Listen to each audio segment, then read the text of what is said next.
உபாகம் 8ஆம் அதிகாரம் 18ஆம் வசனத்தை இணைந்து நாம் வாசிப்போம். உன் தேவனாகிய கர்த்தரை நினைப்பாயாக, அவரே உன் பிதாக்களுக்கு ஆணையிட்டு கொடுத்த தம்முடைய உடன்படிக்கையை உறுதிப்படுத்தும்படி இந்நாளில் உனக்கு உண்டாயிருக்கிறது போல ஐஸ்வர்யத்தை சம்பாதிக்கிறதுக்கான பலனை உனக்கு கொடுக்கிறார். ஆண்டவர் இந்த இடத்துல கர்த்தர் நல்லவர் என்பதை நம்ம கவனித்து கொண்டிருக்கிறோம். பல காரியங்களை கர்த்தர் சொல்லி கர்த்தர் நல்லவர்ன்றதை வாழ்க்கையின் எல்லா பகுதியிலும் அனுபவிக்கணும். வெறும் ரட்சிப்பில் அனுபவிச்சுட்டு வெறும் என்ன சில காரியங்களை மாத்திரம் கர்த்தர் நல்லவர்னு அனுபவிச்சுட்டு வாழ்க்கையின் பல காரியங்களை அவரை விட்டுறக்கூடாது.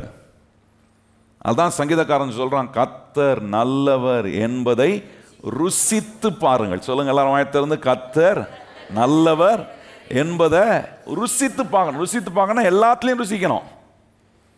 சில சொல்லுவாங்க பார்த்தீங்களா, ருசி கண்ட பூனையா இருக்குன்னு. அது மாதிரி நம்ம ருசி கண்ட விசுவாசியா இருக்கணும். அதோட நல்லா யோசித்து பாருங்க.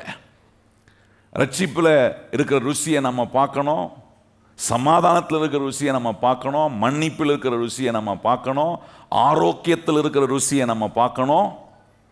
இப்படி ஒவ்வொன்றா உங்களுக்கு நான் சொல்லி கொடுத்துட்டு வந்த பிறகு தான் இங்கே ஆண்டவர் நமக்கு ஒரு காரியத்தை கற்றுக் கொடுக்குறார். இதுலேயும் ருசி பார்க்கணும். எதுலன்னா, கர்த்தர் நமக்கு ஐஸ்வர்யத்தை சம்பாதிக்க தேவன் பலன் கொடுக்கிறவராக இருக்கிறார்ன்றதுலையும் நான் ருசி பார்க்கணும்.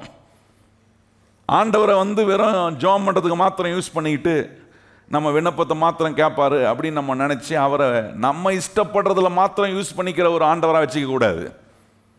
நல்லா நீங்கள் யோசித்து பாருங்கள். இன்றைக்கி கிறிஸ்தவங்களுக்கு என்ன பிடிக்குமோ அதில் மாத்திரம் ஆண்டவரை இன்வால்வ் பண்ணிவிட்டு தங்களுக்கு ஒவ்வாத காரியத்தில் ஆண்டவரை பற்றி நம்ம நினைக்காம பேசாமல் நம்ம வேலை உண்டு என்னமோ நம்ம போனால் நம்ம இஷ்டப்படி போய்க்கலாம் அப்படின்னு நினைக்கிறோம். கிடையாது. கிறிஸ்தவ வாழ்க்கை என்பது இயேசுவை எல்லா காரியங்களிலும் அனுபவிக்க நாம் நடைமுறை வாழ்க்கையினுடைய சூழ்நிலைகளில் இயேசுவை அனுபவிக்கிறவர்களாக இருக்கணும். இங்கே ஏன் ஆண்டவர் ஐஸ்வர்யத்தை சம்பாதிக்க அவர் பலன் கொடுக்கிறவராக இருக்கிறாருன்னு சொல்கிற ஒரு காரியத்தில் நிறைய காரியம் இருந்தாலும் இன்றைக்கி அந்த ஒரு காரியத்தை வலியுறுத்த விரும்புகிறேன். அது என்னென்னா, தேவன் நமக்கு செய்த உடன்படிக்கையை அவர் உறுதிப்படுத்த விரும்புகிறாராம். என்ன உடன்படிக்கை? முற்பிதாக்களுக்கு தேவன் கொடுத்த உடன்படிக்கை. அதில் பிரதானமாக எடுக்கணும்னா ஆபிரகாமுக்கு தேவன் கொடுத்த உடன்படிக்கை. ஆண்டவர் ஆபிரகாமை தெரிந்து கொண்டு அவனுக்கு ஒரு உடன்படிக்கை செய்கிறார். அவன் கேட்கல ஆசீர்வாதத்தை தேவன் இடத்துல போய், ஆபிரகாம் கேட்கல தேவனிடத்தில் போய் என்னோட நீர் உடன்படிக்கை செய்யணும் ஆண்டவரேன்னு அவன் கேட்கல. ஆனால் ஆண்டவரே அவனோட உடன்படிக்கை செய்கிறார். ஆண்டவரே அவனுக்கு ஆசீர்வாதங்களை அவன் மேல் கூறுகிறார். இதெல்லாம் கர்த்தர் அவனுக்கு கிருபையாய் செய்கிற ஒரு காரியம். இப்போ இந்த உடன்படிக்கையை ஆண்டவர் இயேசு கிறிஸ்துவின் மூலமாக ரட்சிக்கப்பட்டிருக்கிற நமக்கும் அவர் உறுதிப்படுத்தக்கூடிய ஒரு தேவனாக இருக்கிறார். அதை உறுதிப்படுத்துகிறதுனால தான் நம்முடைய வாழ்க்கையில் நமக்கு என்னென்ன பலன் தேவையோ அந்த பலனெல்லாம் கர்த்தர் நமக்கு கொடுக்க இந்த உடன்படிக்கையை நிறைவேற்றுவதில் கர்த்தர் கவனம் உள்ளவராக இருக்கிறார். ஏன் அவர் கவனம் உள்ளவராக இருக்கிறார்னா, இது நீங்கள் பண்ண உடன்படிக்கை இல்லை, அது அவர் நம்மோடு செய்திருக்கிற உடன்படிக்கை. கையை சொல்லுங்க, கர்த்தர் என்னோட செய்திருக்கிற உடன்படிக்கையை நிறைவேற்ற யார் கவனமாக இருக்கிறார்னா அவர் கவனமாக இருக்கிறார். அதை பற்றி நம்ம நினைக்கிறோமா நினைக்கலையா? ஆனால் ஆண்டவர் சொல்கிறார், நான் உன்னோட பண்ணியிருக்கிற உடன்படிக்கையை, முற்பிதாக்களோடு செய்திருக்கிற உடன்படிக்கையை உறுதிப்படுத்தும்படி, இந்நாளில் அதை உறுதிப்படுத்தும்படி, ஒவ்வொரு நாளும் கர்த்தருடைய பிள்ளைகளாக இருக்கிற நம்முடைய வாழ்க்கையில் இந்த காரியத்தை உறுதிப்படுத்த ஆண்டவர் என்ன வேலை செய்யணுமோ நமக்குள்ள அவர் அந்த வேலையை செய்கிறார். இந்த உடன்படிக்கையை உறுதிப்படுத்துகிறார் என்று சொன்ன உடனே நம்ம நினச்சிக்கூடாது இது அவர் பண்ண உடன்படிக்கை, ஆகவே இந்த உடன்படிக்கையில் என்ன ஆசீர்வாதம் இருந்தாலும் அவரே எல்லாத்தையும் பார்த்துப்பார், நான் ஒன்றும் செய்ய வேண்டியதில்லை அப்படின்னு நம்ம நினச்சி கோட்டை விட்டுறக்கூடாது. நல்ல கவனிங்கள், இது அவர் செஞ்ச உடன்படிக்கை தான். அவர் தான் வாக்குத்தத்தங்களை கொடுக்கிறார், அவர் தான் ஆசீர்வாதங்களை நம்ம மேலே கூறுகிறார். ஆனால் இந்த உடன்படிக்கை எப்படி வேலை செய்து என்பதையே நம்ம அறிந்து கொள்ளதுக்கான கவனத்தை நம்ம இதில் செலுத்த வேண்டியது ரொம்ப அவசியம். பாருங்க, இந்த உடன்படிக்கையில் ஆசீர்வாதம் இருக்கு. இந்த உடன்படிக்கை ஆண்டவர் செய்திருக்கிறார். இந்த உடன்படிக்கை உடைக்கப்படாத உடன்படிக்கை, தலைமுறை தலைமுறையாய் இந்த உடன்படிக்கை நம்மை தொடருகிறது. இப்படிப்பட்ட இந்த உடன்படிக்கை ஆட்டோமேட்டிக்காக வேலை செய்ய வேண்டியது தானே? ஏன் அதுக்கு நான் போட்டு என் மண்டையை உடச்சிக்கிட்டு இதை குறித்து யோசிக்கணும், இதை குறித்து நான் கற்றுக்கொள்ள வேண்டிய காரியங்கள்லாம் ஏன் ஆண்டவர் இப்படி வைக்கணும் அப்படின்னா, ஆண்டவர் சொல்றாரு, இதுதான் ஆண்டவர் வைத்திருக்கிற அமைப்பு, இது தேவன் வைத்திருக்கிற முறைமைகள். எல்லா காரியத்துக்கும் ஆண்டவர் ஒரு முறைமையை வைக்கக்கூடிய ஒரு அருமையான ஆண்டவர். நம்முடைய ஆண்டவரை நம்ம ஆராதிப்பது காரணம் என்னன்னா, அவரிடத்துல எல்லாம் ஒழுங்கு கிரயமாய் நடக்கும். கையை சொல்லுங்க, நான் ஆராதிக்கிற கர்த்தர் எப்படிப்பட்டவர்? எல்லாவற்றையும் எப்படி வேணா செய், எப்படி வேணா இரு கிடையாது. ஆண்டவர் சொல்ல எல்லாத்தையும் ஒழுங்கு கிரயமாக செய்யணும். அப்போ இந்த உடன்படிக்கை ஆண்டவர் கொடுத்துட்டு, இஷ்டம் போல நான் வாழ நம்மளை விட்டுட்டு, நீ எப்படின்னா வாழு, நீ எப்படின்னா இரு, நான் என் உடன்படிக்கை நிறைவேற்றுவேன்னு ஆண்டவர் கண்மூடித்தனமா இந்த உடன்படிக்கையை நிறைவேற்ற வேலை செய்ய மாட்டார். நல்லா கொஞ்சம் யோசித்து பார்க்கணும். இதை எப்படி வேணாலும் நான் இருக்கலாம், என் வாழ்க்கையில் இஷ்டம் போல கர்த்தருக்கு விரோதமாக நான் வாழ்ந்துட்டு அவர் எனக்கு ஐஸ்வர்யத்தை சம்பாதிக்க பலன் கொடுப்பார்னா இது ஒத்து வராது. ஏன்னா தேவன் எல்லாத்தையும் ஒழுங்கு கிரயமாக செய்கிறவர். அவருடைய ஆசீர்வாதம், அவர் நம்ம கொடுக்க விரும்புகிற காரியம், நம்மளை எதுலலாம் ஒழுங்குபடுத்தணுமோ ஒழுங்குபடுத்தி அந்த ஆசீர்வாதத்துக்கு நம்மளை தகுதியாக்கி நம்மளை கொண்டு வந்து அதில் நிறுத்தி நமக்கு அதை கொடுப்பதில் தேவன் ஒவ்வொரு நாளும் பிரயாசம் எடுக்கிறார். அப்படி எடுக்கிற பிரயாசத்தில் நீங்கள் கவனித்து பாருங்கள், ஆண்டவர் சொல்கிறார், இந்த உடன்படிக்கை ஒரு பிரமாணம் மாதிரி வேலை செய்யுது. எப்படி இந்த பிரமாணம் வேலை செய்யுது? வேதத்தில் நீங்கள் கவனிச்சிங்கன்னா நிறைய பிரமாணங்களை ஆண்டவர் இந்த வேத புஸ்தகத்தில் நமக்கு சொல்லி கொடுக்குறாரு. விதைப்பதுக்கான ஒரு பிரமாணத்தை சொல்கிறாரு, அறுவடைக்கான ஒரு பிரமாணத்தை சொல்கிறார், வாழ்க்கை ஏங்குவதுக்கான பிரமாணத்தை சொல்கிறாரு, கொடுப்பதுக்கான பிரமாணம், ஏராளமான பிரமாணங்கள் வேதத்தில் சொல்லப்பட்டிருக்கு. இந்த உலகத்தில் நிறைய பிரமாணங்கள் ஏங்குது பாருங்க. உலகத்தில் இன்னைக்கு நிறைய physical laws are functioning which is not visible to your eyes. உங்க கண்ணுக்கு தெரியாத எத்தனையோ பிசிக்கல் லா ஏங்கி கொண்டு இருக்கு. அதெல்லாம் உலகம் மாதிரி இருக்கு. அதுதான் சூரியன் காலையில் உதைக்க வேண்டிய நேரத்தில் உதைக்குது, அஸ்தமாக வேண்டிய நேரத்தில் அஸ்தமா. இதெல்லாம் ஒரு ஆண்டவர் வைத்திருக்கிற உலகத்தில் பிசிக்கல் லா வேலை செஞ்சிட்டு இருக்கு. இந்த பிசிக்கல் லா எப்படி வேலை செய்தோ அதே போல ஆண்டவர் மனுஷனோட செய்திருக்கிற உடன்படிக்கை நிறைவேறுவதுக்கும் சில லாஸை, சில பிரமாணங்களை கர்த்தர் வச்சிருக்கிறார். இப்போ பாஸ்டர் நல்லா சொன்னீங்க, பாஸ்டர் இந்த பைபிளில் தான் கர்த்தர் பிரமாணங்கள்லாம் வச்சுருக்கிறான்னு சொல்லிட்டீங்க. ஏன்னா ஆண்டவர் தான் இதில் தான் கொண்டு வந்து எல்லா பிரின்சிபலையும், லாஸையும், மெத்தடாலஜியும் கர்த்தர் வச்சுருக்காருன்னா, நான் இந்த பைபிளை கையில் வச்சுக்கிட்டா எல்லாம் எனக்கு வந்துடும் அப்படின்னா ஒன்றும் வராது. சில நினச்சிக்கிறாங்க பாருங்கள், பைபிளை கொண்டு போய் தலானி பக்கத்தில் வச்சா பேய் காற்று கருப்புலாம் வராதுன்னு நினைக்கிறாங்க. அப்படி வச்சிங்கன்னா நிறைய வரும். ஏன்னா பிசாசு நினச்சிட்டு வருவான், இதுக்கிட்ட நிறைய வசனம் தெரியும் போல இருக்கு, அப்படின்னு வந்தால் பக்கத்தில் வந்தால் தெரியும், இது ஒன்றும் தெரியாது போல இருக்குதுப்பா, ஒன்றும் தெரியாத பாப்பா இது அப்படின்ற மாதிரி பிசாசுக்கு பக்கத்தில் வந்தால் கண்டுபிடிக்கிறான். இந்த பைபிளை அப்படி யூஸ் பண்ணக்கூடாது. குருட்டாம் பாக்கா யூஸ் பண்ணாதீங்க.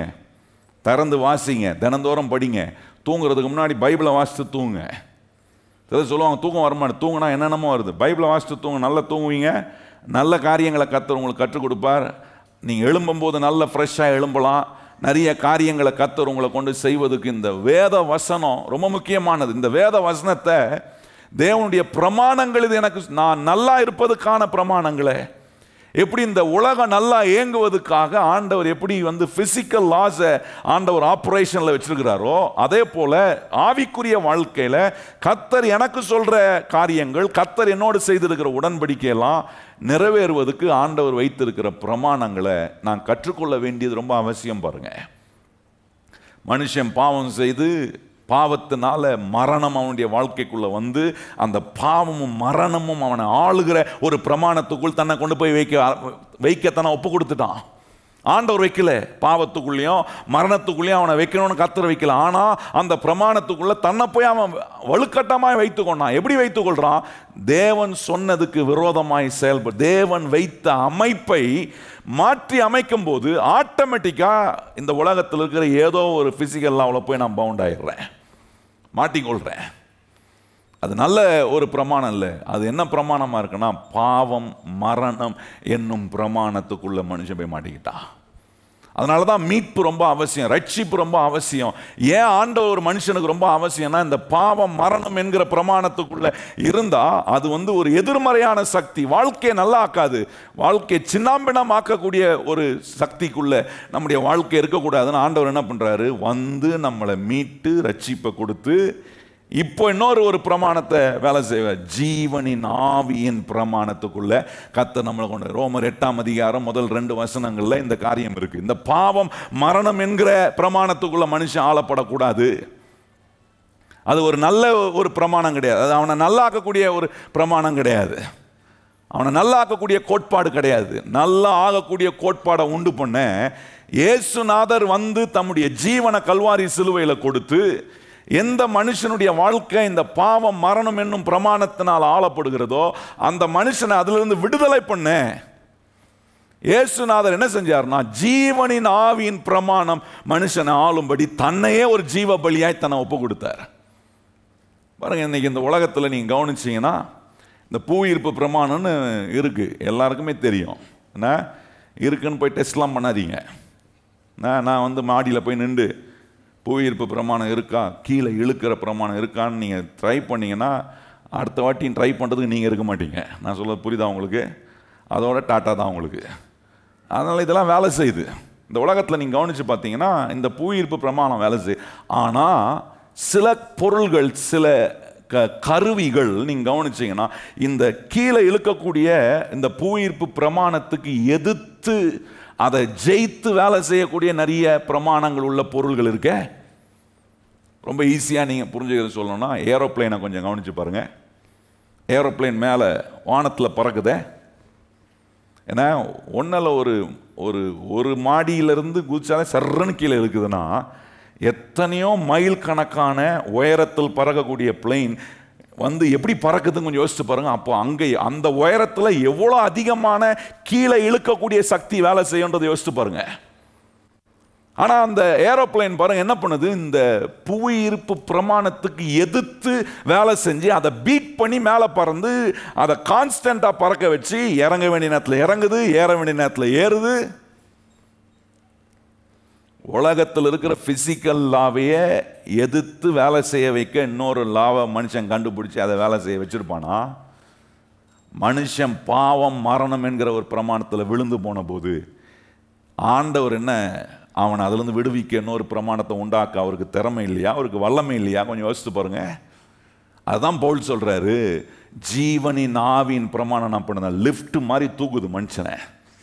அவனை பாவத்தில் இருக்க விடுறதில்லை, மரணத்துக்குள்ள இருக்க விடுறதில்லை. மரண செயல்கள், மரணம்னா வாழ்க்கையில் எந்த கனியற்ற ஒரு நிலையில் மனுஷன் இருக்க விடுறதில்லை. பாருங்க, இந்த இயேசுவை கேட்க கேட்க, இந்த தேவனுடைய வார்த்தையை கேட்க கேட்க ஒரு லிஃப்ட் மாதிரி இங்கே வந்து உள்ள உட்காரும் போது சோர்ந்து போய் உட்காரலாம். இந்த வசனத்தை கேட்ட உடனே ஒரு நம்பிக்கை உள்ள வருது. அந்த நம்பிக்கை என்ன பண்ணுதுன்னா, இல்லை இல்லை நான் இந்த ஆழத்திலே இருக்க மாட்டேன், என்னை தூக்க, என்னை உயர்த்த, என்னை விடுவிக்க, எனக்கு நன்மை செய்ய, எனக்கு உதவி செய்ய எனக்கு ஒரு ஆண்டவர் இயேசு இருக்கிறார்னு நம்பிக்கை வரும்போது எழும்புறேன்.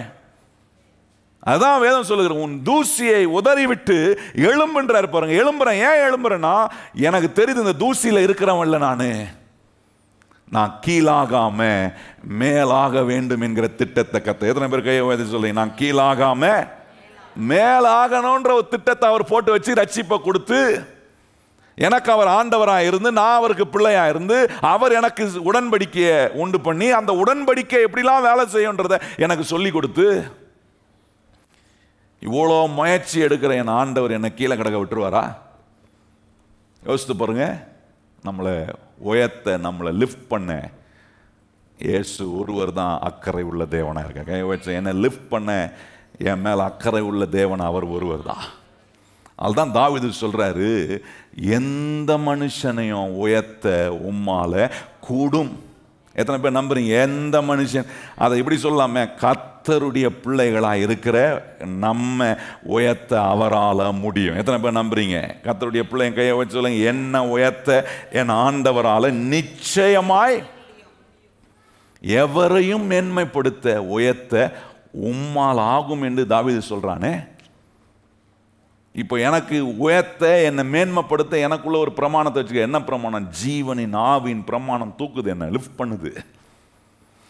இதெல்லாம் இருக்குன்றத ஆதாமுக்கு காட்டுற, ஆரம்பத்திலே காட்டிட்டார் ஆதாமுக்கு. ஆதியாம் 2ஆம் அதிகாரத்தில் கவனிச்சிங்கன்னா 15ஆம் வசனத்தில் ஆண்டவர் அவன் கையில் கொண்டு வந்து அவனை உண்டாக்கி அவனை வந்து ஒரு தோட்டத்தில் கொண்டு வந்து விடுறாரு. தோட்டத்தை கொண்டு வந்து விட்டுட்டு ஆண்டவர் சொல்றாரு, இது ஒரு சாம்பிள் மாதிரிப்பா, இந்த சாம்பிளை பார்த்து நீ இந்த சாம்பிள் மாதிரியே முழு உலகத்தை ஆக்குன்னு சொல்லி அந்த உலகத்தை ஆண்டு கொள்ளக்கூடிய அதிகாரத்தை கொடுத்தார். ஆனால் மனுஷன் ஆண்டு கொள்ளக்கூடிய அதிகாரத்தை உபயோகப்படுத்தாம மாண்டு போகக்கூடிய நிலையை தெரிந்து கொண்டான். இன்னைக்கும் நிறைய கிறிஸ்தவர்கள் ஆண்டு கொள்ளக்கூடிய தேவனுடைய சத்தியத்தை கேட்டோம், வாழ்க்கையை மாண்டு போன நிலையில வைப்பதுக்கான வேலைகளை செய்கிறோம்.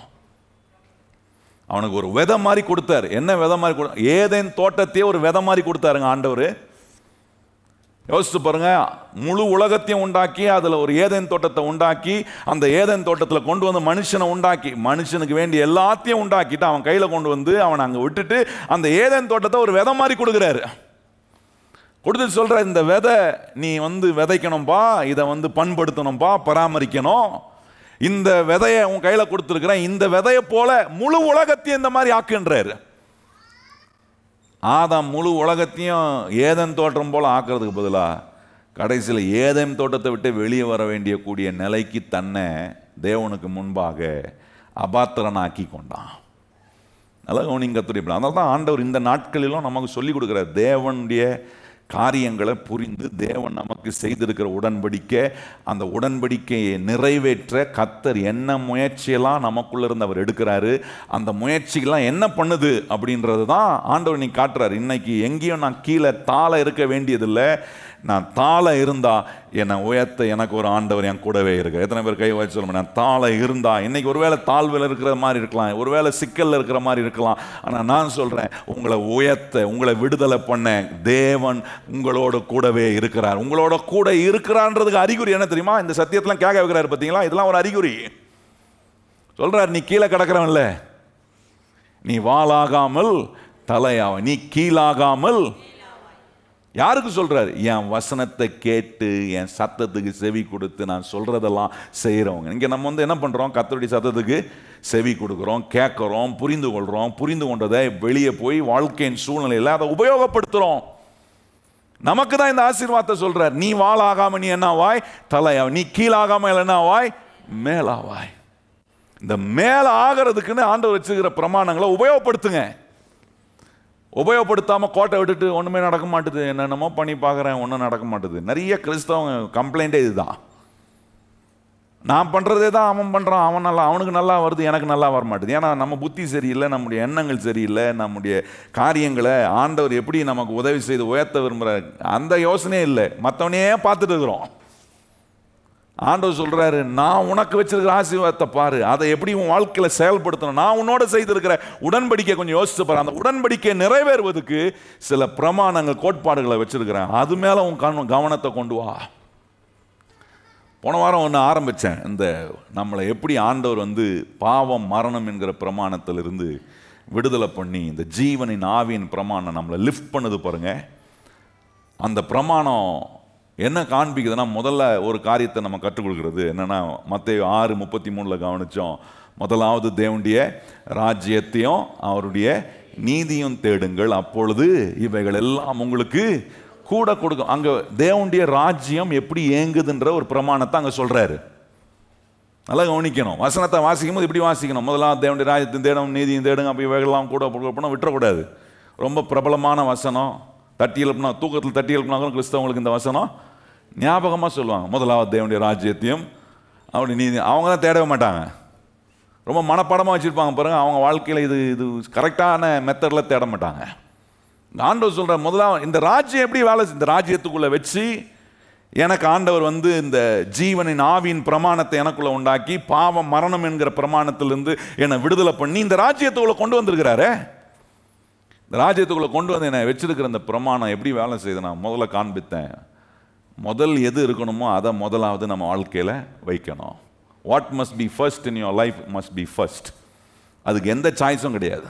அதில் ஒன்று, நான் என் வாழ்க்கையில் கர்த்தர் முதலாவது வச்சிருக்கிறேன் அப்படின்னா தேவனுடைய வார்த்தையை என் வாழ்க்கையில் எந்த இடத்துல வச்சிருக்கிறேன். இந்த தேவனுடைய வார்த்தை எங்கே இருக்கோ அது காட்டும் நான் எங்கே ஆண்டவரை என்னுடைய வாழ்க்கையில் என்னை பாவம் மரணம் என்கிற பிரமாணத்தில் விடுதலை பண்ணி ஜீவனின் ஆவியின் பிரமாணம் உயர்த்துதே. இந்த பிரமாணம் வேலை செய்யறதுக்கு தேவனுடைய வார்த்தையை என் வாழ்க்கைகளுக்கு முதலிடம் கொடுத்துருக்கிறேன்னா, தேவனுடைய வார்த்தைக்கு உங்கள் வாழ்க்கையில் முதலிடம் கொடுப்பேன், எல்லாமே சரியாகும். கையை வச்சு சொல்லுங்க, கர்த்தருடைய வார்த்தைக்கு முதலிடம் கொடுத்தா வாழ்க்கையில் எல்லாமே சரியாகும்.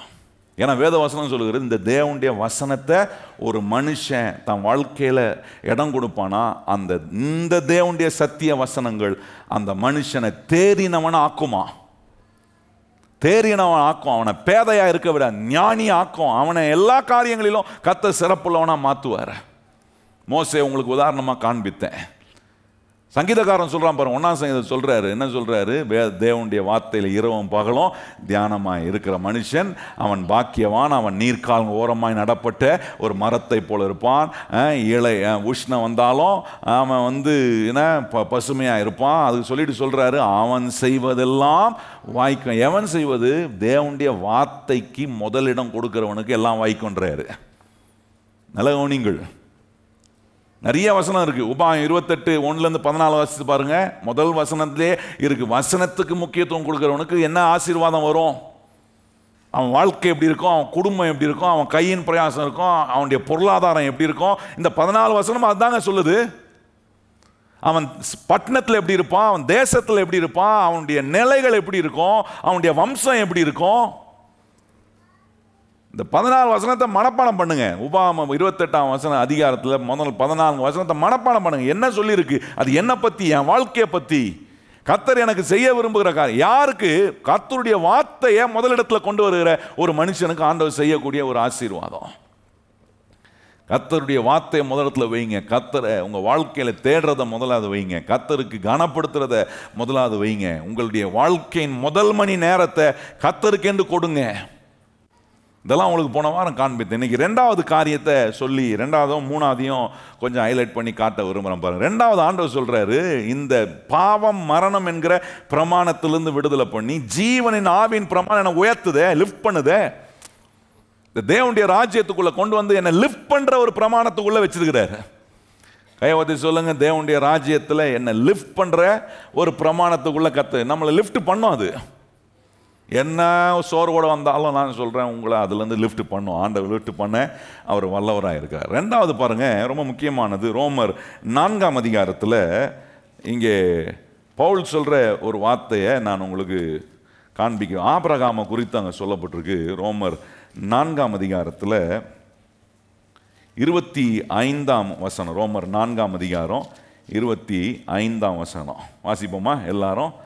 அவர் நம்முடைய பாவங்களுக்காக ஒப்பு கொடுக்கப்பட்டதும் நாம் நீதிமான்கள் ஆக்கப்படுவதற்காக எழுப்பப்பட்டும் இருக்கிறார்.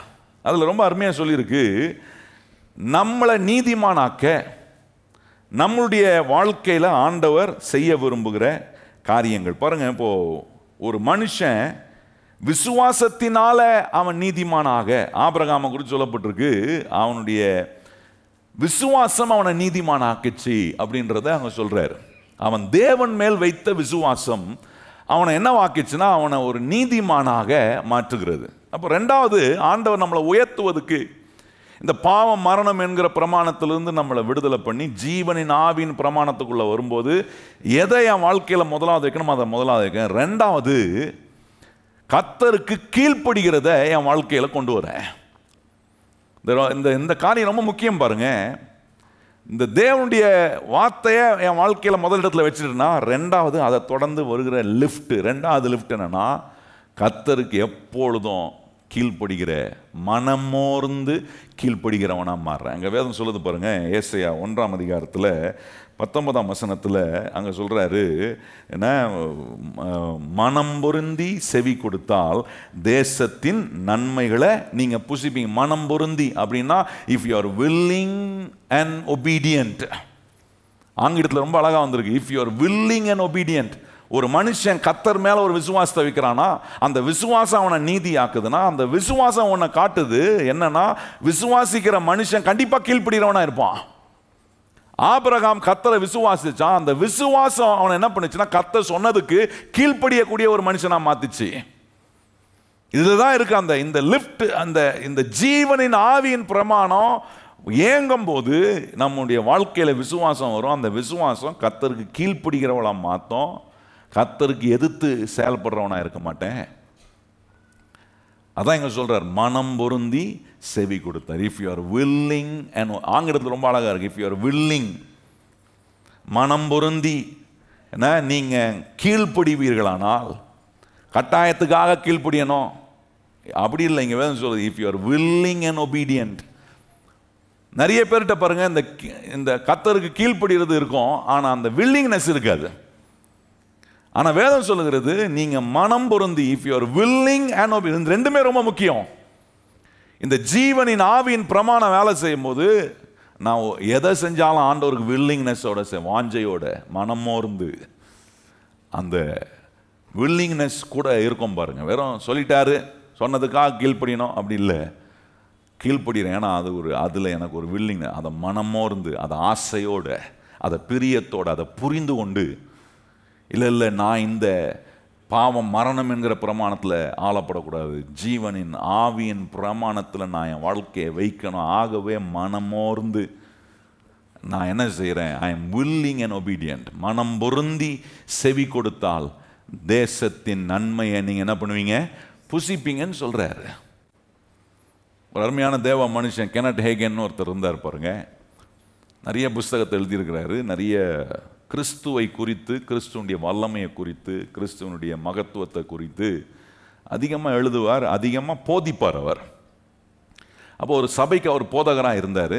அந்த சபையில் நல்ல ஆண்டவருடைய வசனத்தை எடுத்து இயேசு கிறிஸ்துவை அவரை போல இயேசு கிறிஸ்துவனுடைய மகிமையை சொல்ல இன்னைக்கு வரைக்கும் ஒருத்தரும் அப்படி இல்லை. அவருடைய புஸ்தகம்லாம் அவ்வளோ அருமையாக இருக்கும். கொஞ்சம் வாசித்தா புரிகிறது கொஞ்சம் கஷ்டம், ஆனால் உட்காந்து நல்லா தியானம் பண்ணிங்கன்னா அவர் சொல்கிற கருத்துக்கள்லாம் அவ்வளோ அருமையாக இருக்கும். ஆண்டவர் இயேசு இப்படிப்பட்டவரா என்பதை ருசி பார்க்கறதுக்கு அப்படி நல்ல எழுதினார் பாருங்க. புஸ்தகம் எழுதுவார், நல்ல பிரசங்கம் பண்ணுவார்.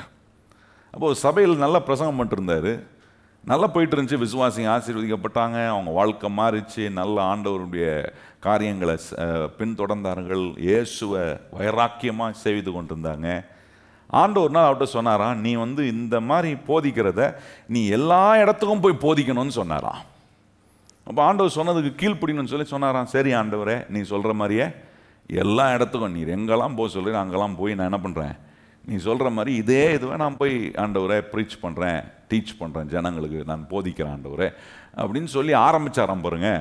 ஆரம்பித்த பிறகு அவருக்கு இருந்த போராட்டம் இருக்கு பாருங்க, கொஞ்சம் கொஞ்சமான போராட்டம் இல்லையா, ஏகப்பட்ட போராட்டம். அங்கே அந்த சபையில் அவர் செஞ்ச வரைக்கும் ஒரு பிரச்சனை நல்லா போச்சு, எல்லாம் அற்புதமாக நடந்துச்சு.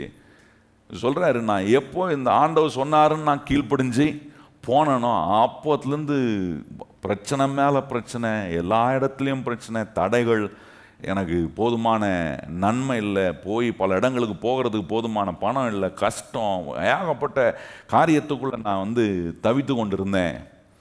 அப்போ ஒரு நாள் சொல்கிறாரு, ஆண்டவர்கிட்ட போய் ஜெபம் பண்ண கேட்டார், ஆண்டவரை நீ சொன்னிருந்தானே கீழ்ப்படிஞ்சு வந்தேன், என்ன ஆண்டவரை என்ன இப்படி நல்லா இருந்தேன், நல்ல ஒரு இடத்துல போதிச்சு, ஜனங்கள்லாம் நல்லா ஆசீர்வதிக்கப்பட்டு கர்த்தருடைய வார்த்தையை கேட்டு நல்லா இருந்தாங்க, என்னை கொண்டு அங்கே போ இங்கே போன்னு சொன்னதுக்கு நீ சொன்னதுக்கு கீழ்ப்படிஞ்சு வந்ததுக்கு கிடைச்ச என்ன ஆண்டவரை பாடா இது அப்படின்னு கேட்டபோது ஆண்டவர் சொன்னாராம், நீ கீழ்ப்படிஞ்ச, ஆனால் உன்கிட்ட என்ன இல்லைன்னா அந்த வில்லிங்னஸ் இல்லை அப்படின்னு சொன்னாராம்.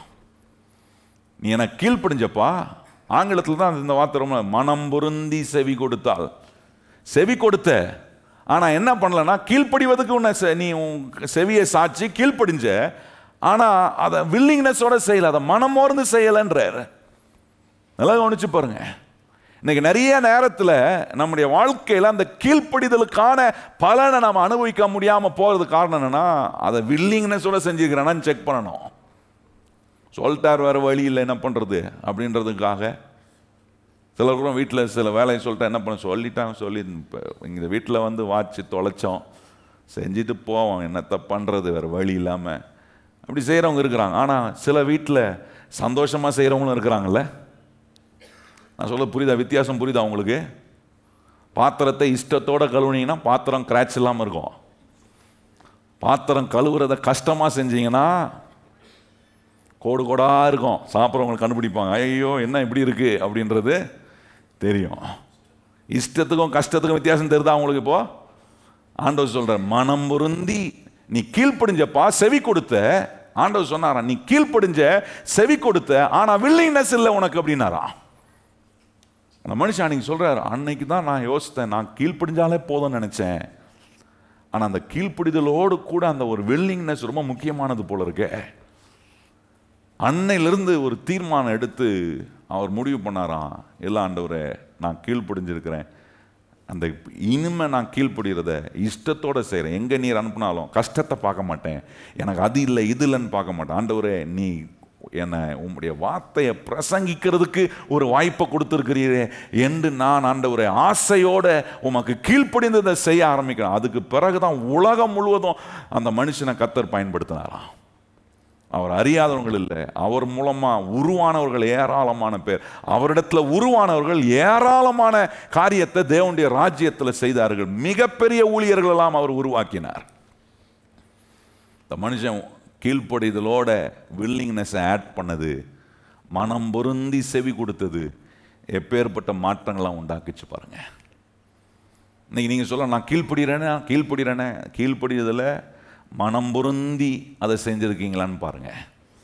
வேதம் சொல்லுகிறது, மனம் பொரிந்து செவி கொடுத்தால் தேசத்தின் நன்மையை நல்லா நீ புசிக்காமல் இருக்கிறனா, கீழ்ப்படுகிறானா வரமாட்டுதே, கைக்கு வரமாட்டுதே, கண்ணுக்கு தெரியுது, கைக்கு எட்டுற தூரம் இருக்குது, ஆனால் நான் என் கைக்கு வரமாட்டுதே நன்மை. இன்னைக்கு செக் பண்ணுங்க, மனம் பொருந்தி செவி கொடுத்தால் வேதம் சொல்லுகிறது தேசத்தின் நன்மையை நீங்க புசிப்பீங்க. கையை வச்சு சொல்லுங்க, நான் மனம் பொருந்தி செவி கொடுக்கறதுனால தேசத்தின் நன்மையை நான் புசிப்பேன். எத்தனை பேர் சொல்றீங்க வாயத்தறது? தேசத்தின் நன்மையை என்ன பண்ணுவேன்? நான் புசிப்பேன். மூணாவது சொல்றதுக்கு நேரம் இல்லை, குறிப்பு மாத்திரம் சொல்லிவிடும், அடுத்த வாரம் நம்ம கேட்போம் அதை இன்னும் டீட்டெயிலாக. ஆண்டவர் சொல்றாரு, மூணாவது பிரமாணம் எங்க நம்மளை லிஃப்ட் பண்ணுதுன்னா, மனம் புதிதாகும் போது ஒரு லிஃப்ட் வரும். இந்த ஜீவனின் ஆவியின் பிரமாணம் என்ன பண்ணுதுன்னா, மனதை புதிதாக, மனதுக்குள் போகிற எண்ணங்களை நிறைய கிறிஸ்தவங்களா ஆயிருப்பாங்க, கிறிஸ்தவம் ஆன பிறகு மனம் புதிதாகிறதுக்கு இடம் கொடுக்கவே மாட்டாங்க. இந்த பழைய மென்டாலிட்டிலேயே ஓடுறது. ஒரு நாயை ட்ரெயின் பண்ணிங்கன்னா அந்த நாய்க்கு என்ன பண்ணுவாங்க, கொஞ்சம் பெல்ட்லாம் வாங்கி செயின்லாம் போட்டு விடுவாங்க. கரெக்டாக இஷ்டம் போல் அவுத்து விட்டுற மாட்டீங்களே. ஆனால் ட்ரெயின் பண்ணுறீங்கன்னா ப்ராப்பராக ட்ரெயின் பண்ணுவீங்க. அப்படி என்ன பண்ணுவீங்க, போட்டுட்டு ஒரு குறிப்பிட்ட அளவு அந்த நாய்க்கு ஒரு செயின் மாதிரி போட்டு விட்டுறீங்க. அந்த நாய் பாருங்கள், அந்த செயினுடைய டிஸ்டன்ஸை கரெக்டாக கால்குலேட் பண்ணிக்கும். அது முதல்ல கால்குலேட் பண்ணாது, அது வீறிட்டு அப்படியே இப்படியே போய் அது போகும் பாருங்க. போனோன்னா அந்த செயின் லெங்க்த்து வந்து 1 அடியோ 2 அடினா அவ்வளோதான் இருக்குன்னா அதுக்கு அது தெரியாது. அந்த நாய் என்ன பண்ணோம், கழுத்தை போட்டோம், இந்த கழட்டி விடணும், அது வேண்டாம் அப்படின்னு உதறி தள்ளுறதுக்காக வேகமாக ஓடும் பாருங்க. 1 அடி தான் போகும், அதுக்கப்புறம் ஓடினாலும் அது இழுக்கும். அந்த செயின் வந்து என்ன பண்ணோம், இழுக்கும். அப்படி போய் வெட்டி வெட்டி வெட்டி இழுத்து எத்தனை ஒரு வாட்டி பல முறை அப்படி பண்ணதுனால நாய்க்கு ஆட்டோமேட்டிக்காக ட்ரெயின் ஆகிடும். மைண்டில் போய் அது ஆட்டோமேட்டிக்காக என்ன போய் உட்காந்துருது, மனதுக்குள்ளே போய் உட்காந்து. அதுக்கப்புறம் நீங்கள் கவனித்து பாருங்கள், ஒரு சில மாதங்களுக்கு பிறகு நீங்கள் அந்த நாய் கழுத்தில் இருக்கிற செயினை கழட்டி விட்டால் கூட அந்த 1 அடிக்கு மேலே அந்த நாய் போகாது, கரெக்டாக ஓடி போகும். அது ஆட்டோமேட்டிக்காக அங்கே நிற்கும். ஏன்னா அதுக்கு தெரியும், இதுக்கு மேலே போனால் அது கழுத்தை வெட்டம்பா அப்படின்னு. செயின் இல்லைன்னா கூட நீங்கள் கவனித்து பாருங்கள், அவ்வளோ தூரம் தான் போகும்.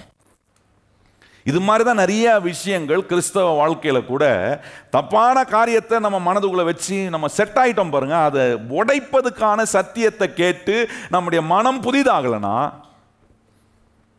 நம்ம தேசத்தின் நன்மை இல்லை, ஒரு நன்மையும் புசிக்க முடியாது. மனம் புதிதாகிறதினாலே ஏற்படுகிற மறுரூபத்தை குறித்து வேதம் அதில் என்ன இருக்கு, நன்மையும் பிரியமும் பரிபூரணமான காரியங்களை கத்த வச்சு. இந்த மனதுக்குள் போகக்கூடிய காரியங்கள் வந்து மாறலன்னா லிஃப்ட் வராது, உயர் வர. இந்த ஜீவனின் ஆவியின் பிரமாணம் என்ன பண்ணுதுன்னா, இந்த மனம் புதிதாகும் போது அதில் ஆண்டவர் நம்மளை புதுப்பித்து வாழ்க்கையை மாற்றுகிறார், வாழ்க்கையின் எண்ணங்களை மாற்றுகிறார், செயல்களை மாற்றுகிறார், நம்முடைய பேச்சை மாற்றுகிறார், நம்முடைய அணுகுமுறைகளை மாற்றுகிறார். இதெல்லாம் மாறுறதுக்கு எங்கே இருக்குன்னா நம்முடைய மனம் புதிதாகணும். ரோமர் 12:2 சொல்லியிருக்கிறது என்ன, நீங்கள் இந்த உலகத்துக்கு ஒத்த வேஷம் தெரியாமல் மனம் புதிதாகிறதினால் தேவனுடைய சித்தமும் பரிபூர்ண காரியங்களை அறிந்து கொள்கிறதினாலே, உங்கள் மனம் புதிதாகிறதினாலே ஏற்படுகிற மறுரூபம். மனம் மாறணும். என் மனதுக்குள்ளே போகிற எண்ணங்கள், பழைய எண்ணத்தை வச்சுக்கிட்டே ஓட்டக்கூடாது. ஆண்டவரை குறித்த எண்ணங்களை கேட்க கேட்க கர்த்தர் எவ்வளோ நல்லவர், எனக்கு எல்லாவற்றையும் சம்பாதிக்க கர்த்தர் எனக்கு பலன், ஐஸ்வர்யத்தை சம்பாதிக்க பலன் கொடுக்கிறார், குடும்பத்தை நடத்த பலன் கொடுக்கிறார், வியாபாரத்தை நடத்த பலன் கொடுக்கிறார். எந்த காரியத்தையும், ஒரு புதிய காரியத்தை கர்த்தர் என்கிட்ட செய்ய எனக்கு ஒரு வாய்ப்பை கொடுத்தாலும் அதை செய்வதுக்கும் கர்த்தர் எனக்கு பலனை கொடுக்கிறார். எந்த இடத்திலும் என்ன கர்த்தர் வெட்கப்படுத்த மாட்டார். இதெல்லாம் செய்யக்கூடிய ஒரு காரியம்தான் இந்த பிரமாணம். இந்த உடன்படிக்கை ஒரு பிரமாணம் மாதிரி வேலை செய்யுது. எதை முதல் வைக்கணுமோ அதை முதல்ல வைங்க. மனம் பொருந்தி செவி கொடுங்க, வில்லிங்னஸோட கர்த்தருக்கு கீழ்ப்படிங்க. மூணாவது, கர்த்தர் உங்கள் மனம் புதியதாகிறதுனா, அதை குறித்து நிறைய நம்ம கேட்போம். கர்த்தர் நம்மளை ஆசீர்வதிப்பா. எழுந்து நிற்போம், நம்ம ஜெபம் பண்ணலாம். எங்கள் நல்ல ஆண்டவரே, இந்த அற்புதமான மாலை நேரத்தில் எங்களுடைய மனம், நாங்கள் மனம் பொருந்தி உமக்கு கீழ்ப்படுகிற காரியங்கள், எங்களுடைய வாழ்க்கையை ஆண்டவரே ஒரு உயர்த்தும் பிரமாணத்துக்கு கீழே, ஜீவனின் ஆவியின் பிரமாணத்துக்கு கீழே, அதுக்குள்ளே நாங்கள் ஆள முடியும். இந்த பாவம் மரணம் என்கிற பிரமாணம் எங்களை ஆண்டு எங்கள் வாழ்க்கையை நஷ்டமாக்குறதுக்கு நாங்கள் இடம் கொடுக்காம, எங்களை நல்லா ஆக்கக்கூடிய ஜீவனின் ஆவியின் பிரமாணத்தை எங்களுக்காக உண்டாக்கி இருக்கிறீரே, அதை நீர் எங்களுக்கு உண்டாக்கி கொடுக்க உண்மையே ஒரு ஜீவ பலியாக கொடுத்தீரே ஆண்டவரே. இதெல்லாம் நாங்கள் எண்ணி பார்த்து எங்கே கீழே கடந்தாலும் ஆண்டவரை, எந்த சூழ்நிலை நாங்கள் கீழே இருந்தாலும், எந்த விஷயத்தில் நாங்கள் கீழே இருந்தாலும், எங்களை உயர்த்துகிற தேவனுடைய கரத்துக்குள்ளே எங்களை நாங்கள் ஒப்பு கொடுக்குறோம். எத்தனை பேர் கரம் உயர்த்தி சொல்லி, ஆண்டவரை என்னை உயர்த்துகிற ஆண்டவருடைய கரத்தில் என்னை நான் ஒப்பு கொடுக்குறேன், பெரிய காரியங்களை எங்களுக்குள்ளே நீ செய்வீராக. இந்த உடன்படிக்கையை நிறைவேற்றுவதற்காக தான் ஆண்டவரே எங்களுக்கு வேண்டிய பலனை தருகிறீர், எங்களுக்கு ஞானத்தை கொடுக்கிறீர், எங்களுக்கு புத்தியை கொடுக்கிறீர் ஆண்டவர். அந்த வசனத்தின் மூலமா எங்களுக்கு என்னென்ன வெளிப்பாடுகளை உம்மை குறித்து, எங்கள் வாழ்க்கை குறித்து எங்களுக்கு நீ சொல்லிக் கொடுக்கிறீரோ, இதெல்லாம் நாங்கள் கேட்டு வாழ்க்கையில் ஒவ்வொரு நாளும் எங்கள் வாழ்க்கைக்குள்ள நாங்கள் அபியாசிக்க கர்த்தர் கிருபை செய்யும். ஆசீர்வதியும். இயேசுவின் நாமத்தில் ஜெபிக்கிறோம் எங்கள் நல்ல பிதாவே, ஆமென். இப்பொழுது நம்முடைய கர்த்தராகிய இயேசு கிறிஸ்துவினுடைய கிருபையும் பிதாவாகிய தேவனுடைய அன்பும் பரிசுத்த ஆவியானவருடைய அந்யோன்ய ஐக்கியமும் இன்றும் என்றும் சதா காலங்களும் நம் அனைவருடன் நிலைத்திருப்பதாக. ஆமென். எல்லாரும் இணைந்து சொல்வோம். என் ஆத்துமாவே கர்த்தரை ஸ்தோத்திரி, என் முழு உள்ளமே அவர் பரிசுத்த நாமத்தை ஸ்தோத்திரி. என் ஆத்துமாவே கர்த்தரை ஸ்தோத்திரி, கர்த்தர் செய்த சகல உபகாரங்களையும் மறவாதே. ஆமென்.